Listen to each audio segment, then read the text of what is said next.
नमस्कार, जय हिंद, भारत माता की जय। मैं रजत सिंह शेखावत। आइए दोस्तों, आपको सुनाता हूं मध्य प्रदेश के बेरोजगारों की व्यथा और मध्य प्रदेश की राजनीति की कथा। इसे समझने के लिए आपको पहले समझना होगा रामधारी सिंह दिनकर साहब की लिखी हुई रश्मि रथी। रश्मि रथी का मैं तृतीय सर्ग की कुछ पंक्तियां बताता हूं और इसी रश्मि रथी की पंक्तियों को फिर मैं मध्य प्रदेश के संदर्भ में समझाता हूं। समझिएगा, शुरुआत कहां से होती है कि वर्षों तक वन में घूम घूम बाधा विघ्नों को चूम चूम, सधूप घाम पानी पत्थर पांडव आए कुछ और निखर, कि सौभाग्य न सब दिन सोता है देखें आगे क्या होता है। मैत्री की राह दिखाने को, सबको सुमार्ग पर लाने को, दुर्योधन को समझाने को और भीषण विध्वंस बचाने को भगवान हस्तिनापुर आए, पांडवों का संदेशा लाए। और क्या कहा कि दो न्याय अगर तो आधा दो, इसमें भी यदि बाधा हो, दे दो केवल 5 ग्राम, रख लो अपनी धरती तमाम, इसी में मिलकर हम वही खुशी से खाएंगे, परिजन पर असी ना उठाएंगे। असी मतलब तलवार है। लेकिन दुर्योधन वह भी दे ना सका, आशीष समाज का ले ना सका, उल्टा हरि को बांधने चला, जो था असाध्य वह साधने चला, और जब नाश मनुष्य पर छाता है पहले विवेक मर जाता है। अब इसी बात को आप समझिएगा मध्य प्रदेश के संदर्भ में कि वर्षों तक वन में घूम घूम बाधा विघ्नों को चूम चूम, पांडव आए कुछ और निखर। तो यहां से समझ में आता है कि वर्षों तक बेरोजगार घूम घूम बाधा विघ्नों को चूम चूम, सधूप घाम पानी पत्थर, विद्यार्थी आए कुछ और निखर, कि सौभाग्य न सब दिन सोता है अब देख लेना आगे क्या होता है। मैत्री की राह दिखाने को और दुनिया को सदमार्ग पर लाने को भगवान हस्तिनापुर आए, पांडवों का संदेशा लाए।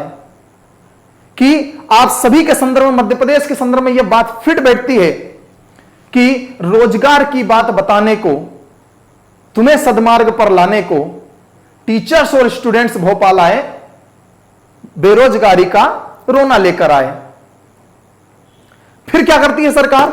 अब यही लाइनें उनके संदर्भ में हो जाती है कि दो रोजगार तो पूरा दो, इसमें भी यदि बाधा हो तो दे दो हमको रोजगार 5 बार, रख लो अपनी अपनी सरकार, हम सब मिलकर आराम से काम पर जाएंगे, सरकार पर उंगली ना उठाएंगे। लेकिन दुर्योधन वह भी दे ना सका और आशीष समाज का ले ना सका, लेकिन सरकार वह भी दे ना सकी और आशीष विद्यार्थियों का ले ना सकी। उल्टा हरि को बांधने चला, जो था असाध्य उसे साधने चला, उल्टा हमें मारने चला, जो थे बालक उन्हें उजाड़ने चला। अब क्या होगा?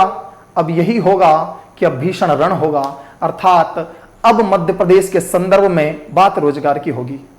क्यों ना होगी और क्यों होगी, दोनों संदर्भ में बात बताता हूं। भाई साहब, बिना रोजगार के कब तक पढ़ेंगे और बिना रोजगार के कब तक पढ़ाएंगे?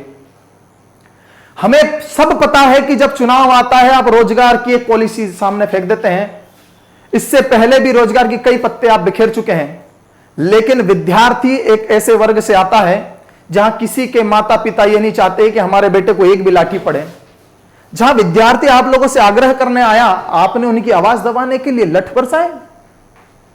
अब दिक्कत यहां पर खत्म नहीं होती है। समस्या यहां पर है कि हर काम के लिए आप पब्लिक को मूर्ख बनाते हो, लेकिन शिक्षा को इसीलिए दबाया जा रहा है क्योंकि शिक्षा सवाल खड़े करती है। मैं उन तमाम विद्यार्थियों के साथ में उन तमाम शिक्षकों का नाम लेना चाहूंगा, और यदि मुझे किसी का नाम याद नहीं है तो मैं एक साथ कहूंगा कि जो भी शिक्षक भर्ती के लिए मध्य प्रदेश के संदर्भ में आवाज उठा रहे हैं, वह भर्ती सिर्फ पुलिस ही नहीं, अब तो पटवारी भी होगी, एग्रीकल्चर की भी भर्ती होगी, यहां पर चिकित्सालयों में भी भर्ती होगी, यहां पर पीएससी की भी भर्ती होगी, पुलिस की बंपर भर्ती होगी, और सभी भर्तियों के साथ में जो भी शिक्षक कहीं भी जाकर आवाज उठा रहे हैं, उन सबको बहुत बड़ा सपोर्ट करना होगा। सभी स्टूडेंट्स को एक साथ आना होगा, सभी विद्यार्थियों के साथ में सभी शिक्षकों को एक आना होगा। घर में बैठकर कुछ नहीं होगा। लेकिन मैं इससे पहले अगर यह बात पहुंच सके तो सरकार आप समझिए, सबके बेटे बेटी हैं, आपके तो बड़े फूल फल रहे हैं, जिनके पास कुछ नहीं उनका क्या होगा? आप समझिए, इस बात को संज्ञान में लीजिए। रोजगार अति आवश्यक है, आपको रोजगार देना होगा, आपको जुल्मों से बाहर निकलना होगा और जुमलेबाजी से भी बाहर निकलना होगा। आपने जितनी भी बात बनाई है वो अब काम में नहीं आने वाली है। आपसे हाथ जोड़कर नम्र निवेदन है कि आपको जल्द से जल्द हर सेक्टर का रोजगार देना होगा। हर सेक्टर मतलब सिर्फ पुलिस भर्ती ही नहीं, ये आप मूर्ख बनाना छोड़िए। पुलिस भर्ती का सिर्फ ये है कि पुलिस भर्ती में संख्या ज्यादा है विद्यार्थियों की, इस कारण से एक बड़े वर्ग को संतुष्ट किया जा सकता है, लेकिन सिर्फ पुलिस एक वर्ग नहीं, विद्यार्थी वर्ग है। इसके लिए आपको एग्रीकल्चर होगी, चिकित्सा की होगी, पटवारी की होगी, शिक्षक पात्रता जो परीक्षा है उसकी भर्ती होगी। इन सब भर्तियों पर आपको संज्ञान लेना होगा। आप लोगों से फिर से आग्रह करूंगा कि जितने भी लोग हैं कृपया करके सपोर्ट करें, कृपया करके रोजगार के लिए आप लोगों का साथ दें। जो शिक्षक भोपाल तक जा रहे हैं, जो शिक्षक अपनी आवाज उठा रहे हैं, उनकी आवाज को दबाया नहीं जाए, बल्कि उनकी आवाज का सपोर्ट किया जाए, उनके साथ खड़ा होने की जरूरत होगी। साथ ही साथ में ये वीडियो उन लोगों को भी दिखाएं जो विद्यार्थी नहीं है लेकिन आपके बेटे बेटी विद्यार्थी है और प्रतियोगी परीक्षा में शामिल है। आप समझिए, यहां अगर एक विद्यार्थी नौकरी पाता है तो एक विद्यार्थी का ही भला नहीं है, अपितु उस किसान बाप का भी भला है जिसका बेटा यह नौकरी पा लेता है।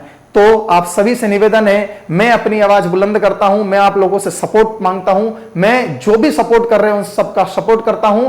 आपसे भी सपोर्ट की, आपसे भी मैं उम्मीद रखता हूं कि आप जल्द से जल्द हमारे साथ आएंगे।